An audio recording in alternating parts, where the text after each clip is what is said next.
ಶ್ರೀ ಗುರುಭ್ಯೋ ನಮಃ. ನೋಡಿ, ಗಂಧದ ಮಾಲ ಇದು. ಯಾರ ಜಾತಕದಲ್ಲಿ ಗುರು ವಕ್ರನಾಗಿದ್ದಾನೆ, ಗುರು ಬಲವಿಲ್ಲ, ಮದುವೆ ಡಿಲೇ ಆಗ್ತಾ ಇದೆ, ಹಣಕಾಸಿನಲ್ಲಿ ಸಮಸ್ಯೆ ಬರ್ತಾ ಇದೆ, ಇಂಥವರೆಲ್ಲ ಸಹಿತವಾಗಿ ಈ ಗಂಧದ ಮಾಲವನ್ನು ಧಾರಣೆ ಮಾಡ್ಬೋದು. ಈ ಗಂಧದ ಮಾಲ ಮಾಡೋದಕ್ಕೆ ದೇರ್ ಇಸ್ ನೋ ರಿಸ್ಟ್ರಿಕ್ಷನ್ಸ್, ಯಾವುದೇ ಆದಂಥ ರಿಸ್ಟ್ರಿಕ್ಷನ್ ಇಲ್ಲ. ಪ್ರಕೃತಿ ದತ್ತವಾಗಿ ಗಂಧದ ಮರದ ಬೀಟ್ಸನ್ನು ತಯಾರಿ ಮಾಡಿರ್ತಕ್ಕಂಥದ್ದು.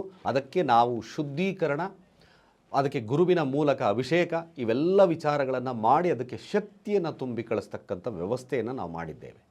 ಯಾರಿಗೆ ಜಾತಕದಲ್ಲಿ ಈ ನ್ಯೂನ್ಯತೆಗಳಿದೆಯೋ, ಮ್ಯಾಕ್ಸಿಮಮ್ ಗುರು ವಕ್ರನಾಗಿದ್ದಾಗ ಏನಾಗ್ತದೆ ಅಂದರೆ ಪೂರ್ವ ಜನ್ಮದ ಸುಕೃತ ಕರ್ಮ ಹಣಕಾಸಿನ ಮೇಲೆ, ಪುತ್ರ ಸಂತಾನದ ಮೇಲೆ ಹೊಡೆತ ಬೀಳ್ತಕ್ಕಂಥದ್ದು ಇರುತ್ತೆ. ಯಾಕೆಂದರೆ ಗುರು ಧನಕಾರಕ, ಪುತ್ರಕಾರಕ, ಹಾಗೆ ಐಶ್ವರ್ಯಕಾರಕ ಆಗಿರೋದ್ರಿಂದ ಇವೆಲ್ಲವೂ ಕೂಡ ಈ ಒಂದು ಮಾಲದ ಧಾರಣೆಯಿಂದ ನಿಮಗೆ ಸಿಗುತ್ತೆ. ನಿಮಗೆ ಬೇಕಾದಲ್ಲಿ ಕೆಳಗಿನ ನಂಬರ್ಗೆ ಡಯಲ್ ಮಾಡಿ ರಿಜಿಸ್ಟರ್ ಮಾಡ್ಕೊಳ್ಳಿ.